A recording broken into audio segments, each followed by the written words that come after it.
Assalamu alaikum student, welcome to the physics school. Today we have to start FSC physics part 2 chapter 14 that's all about the electromagnetism. आज के इस lecture में student हम लोग electromagnetism से मुतलिक चंद basic concepts को discuss करेंगे। तो सबसे पहले हम लोग इलेक्ट्रोमैग्नेटिज्म की डेफिनेशन से मुतलिक बात करते हैं। Branch of physics which deals with magnetism produced by charges in motion and their interaction with each other. Magnetism produced by charges in motion. Charges in motion को हम लोग इलेक्ट्रिक करंट का नाम देते हैं। It means that moving charges की वजह से मैग्नेटिज्म प्रोड्यूस्ड होगा।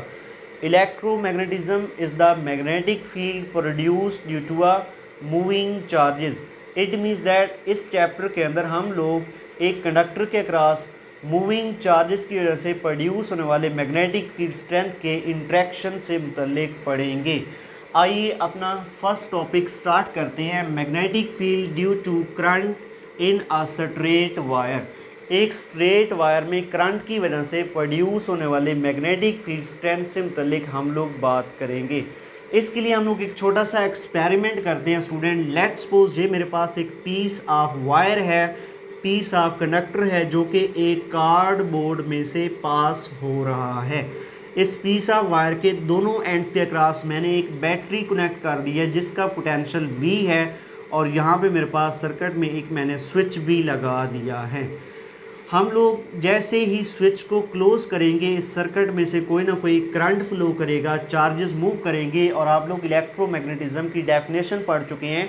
Due to moving charges magnetic field produce होगा एक करंट कैरिंग कंडक्टर के अराउंड। और मैग्नेटिक फील्ड स्ट्रेंथ को डिटेक्ट करने के लिए for the detection of magnetic field strength आप लोग जानते हैं हम लोग कंपास का इस्तेमाल करेंगे।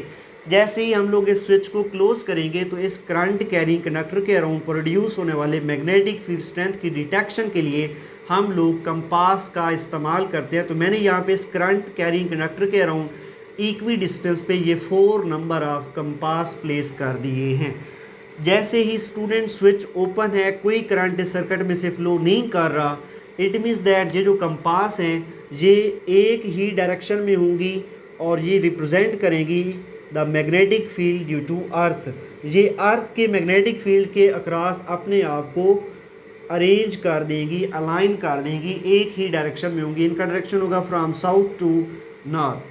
लेकिन जैसे ही हम लोग स्विच को क्लोज करेंगे सर्किट शॉर्ट होगा, इसमें कोई ना कोई जो है ना करंट प्रोड्यूस होगा, करंट फ्लो करेगा इस कंडक्टर के अक्रॉस। ये अपवर्ड डायरेक्शन में कोई आई करंट फ्लो करेगा। जैसे ही इस कंडक्टर के अक्रॉस करंट फ्लो करता है, ये जो कंपासेस हैं स्टूडेंट, ये जो हमने कंपास प्लेस किए हैं at equi distance from this current carrying conductor, ये खुद को अलाइन कर लेती हैं in a circular form in anti clockwise direction.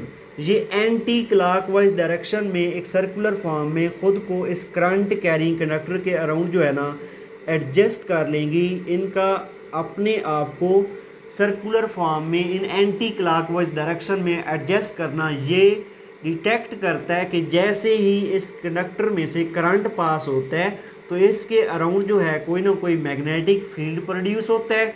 उस मैग्नेटिक फील्ड की वजह से ये जो कंपासेस मैंने प्लेस किए हैं along the direction of magnetic field ये खुद को एडजस्ट कर लेंगी, खुद को अलाइन कर लेंगी। अगेन मैं यहाँ पे जो है स्विच को ऑफ करता हूँ, करंट का फ्लो ज़ीरो होगा। तो जब करंट का फ्लो ज़ीरो होता है तो अगेन ये जो कंपास है स्टूडेंट अगेन अर्थ के मैग्नेटिक फील्ड में खुद को अलाइन कर लेंगी। लेकिन दोबारा से जैसे ही मैं स्विच को टैप करूँगा ये again in anti clockwise direction circular form around this current carrying conductor खुद को एडजस्ट कर लेंगी। इट मीन्स दैट इस करंट कैरिंग कंडक्टर के अराउंड प्रोड्यूस जो मैग्नेटिक फील्ड है उसका डायरेक्शन एंटी क्लॉकवाइज है। यही वजह है कि यहाँ पे जो मैंने कार्डबोर्ड के ऊपर कंपास प्लेस किए हैं वो खुद को सर्कुलर फॉर्म में एंटी क्लॉकवाइज डायरेक्शन में अरेंज कर रही हैं। अगर हम लोग इस सर्किट में से इस कंडक्टर में से पास होने वाले करंट की पोलैरिटी को चेंज करें, इट मीन्स दैट अगर हम लोग बैटरी की पोलैरिटी को चेंज कर दें, यहाँ पे पॉजिटिव टर्मिनल कर दें, यहाँ पे नेगेटिव टर्मिनल कर दें, तो करंट का डायरेक्शन भी रिवर्स हो जाएगा फ्रॉम पॉजिटिव टू नेगेटिव। इस केस में जो करंट फ्लो करेगा इस कंडक्टर के अक्रॉस उसकी डायरेक्शन रिवर्स हो जाएगी। पहले करंट वर्टिकली अपवर्ड फ्लो कर रहा था, अब वर्टिकली डाउनवर्ड फ्लो कर रहा है। जब करंट की डायरेक्शन को रिवर्स करते हैं तो ये जो कंपास नीडल्स हैं स्टूडेंट, ये अपने पहले वाली डायरेक्शंस के रिवर्स खुद को अरेंज कर लेती हैं इस तरह से कुछ। ये खुद को एंटी क्लॉक वाइज जो है ना, सॉरी, ये खुद को क्लॉक वाइज डायरेक्शन में around this current carrying conductor जो है एडजस्ट कर लेंगी। इट मीन्स दैट जब करंट अपवर्ड डायरेक्शन में फ्लो कर रहा था तो इन कंपास नीडल ने खुद को एंटी क्लॉकवाइज डायरेक्शन में सर्कुलर फॉर्म एडजस्ट किया। जब हम लोगों ने करंट का डायरेक्शन चेंज किया, रिवर्स किया, अब करंट वर्टिकली डाउनवर्ड इसमें से फ्लो कर रहे हैं, तो ये कंपास नीडल अपने पहले वाली डायरेक्शन के अपोजिट रिवर्स जो है ना खुद को circular form in clockwise direction में एडजस्ट कर लेंगी। इट मीन्स दैट अब के बाद जब करंट इस कंडक्टर में वर्टिकली डाउनवर्ड फ्लो कर रहा है तो इस करंट कैरिंग कंडक्टर के अराउंड प्रोड्यूस होने वाला जो मैग्नेटिक फील्ड है वो कैसा है, सर्कुलर फॉर्म में इन क्लॉकवाइज डायरेक्शन में है। इट मीन्स दैट अगर आप लोग इस करंट कैरिंग कंडक्टर के अक्रॉस करंट की डायरेक्शन को रिवर्स करते हैं तो इसके अराउंड प्रोड्यूस होने वाला मैग्नेटिक फील्ड स्ट्रेंथ भी अपनी डायरेक्शन को रिवर्स कर देगा। इस एक्सपेरिमेंट से हम लोगों ने क्या कंक्लूजन ड्रा किए हैं उसको हम लोग डिस्कस कर लेते हैं। पहला कंक्लूजन हमारे पास है, a magnetic field is set up in a region surrounding a current carrying wire. एक करंट कैरिंग वायर के सराउंडिंग में एक फील्ड सेटअप होगा, फील्ड जनरेट होगा। उस फील्ड को हम लोग नाम देंगे मैग्नेटिक फील्ड स्ट्रेंथ का, मैग्नेटिक फील्ड का नाम देंगे। सेकेंड कंक्लूजन है, lines of force are circular and their direction depends upon the direction of current. Student, इस करंट कैरिंग कंडक्टर के अराउंड जो मैग्नेटिक फील्ड प्रोड्यूस होने हैं उस मैग्नेटिक फील्ड को रिप्रेजेंट करने के लिए जो लाइंस ड्रा की जाएगी उनको मैग्नेटिक लाइंस ऑफ फोर्स का नाम दिया जाएगा। मैग्नेटिक लाइंस ऑफ फोर्स कैसी होंगी, आर सर्कुलर, वो सर्कुलर फॉर्म में होंगी। एक करंट कैरिंग कंडक्टर के अराउंड जो मैग्नेटिक फील्ड लाइंस होंगी वो सर्कुलर फॉर्म में होंगी, या क्लॉकवाइज होंगी या एंटी क्लॉकवाइज होंगी। And their direction depends upon the direction of current. The direction of magnetic lines of force depends upon the direction of a current. अगर आप करंट की डायरेक्शन को रिवर्स करेंगे तो एक करंट कैरिंग कंडक्टर की वजह से प्रोड्यूस होने वाली मैग्नेटिक फील्ड लाइंस की डायरेक्शन भी रिवर्स हो जाएगी, चेंज हो जाएगी। अगर हम लोग लास्ट कंक्लूजन के बारे में बात करें, magnetic field last only as long as current is flowing through a wire. एक करंट कैरिंग कंडक्टर के अराउंड मैग्नेटिक फील्ड कब तक एग्जिस्ट करेगा, तो इसका आंसर है कि जब तक उस करंट कंडक्टर के अक्रॉस करंट फ्लो करेगा, चार्जेस का मोशन होगा, तब तक उस कंडक्टर के अक्रॉस सर्कुलर फॉर्म में मैग्नेटिक फील्ड एग्जिस्ट करेगा, मैग्नेटिक फील्ड मौजूद होगा। लेकिन जैसे ही कंडक्टर के अक्रॉस चार्जेस का मोशन स्टॉप होगा, मीन करंट का वैल्यू ज़ीरो होगा, उसके अराउंड मैग्नेटिक फील्ड स्ट्रेंथ की वैल्यू भी वैनिश हो जाएगी, ज़ीरो हो जाएगी।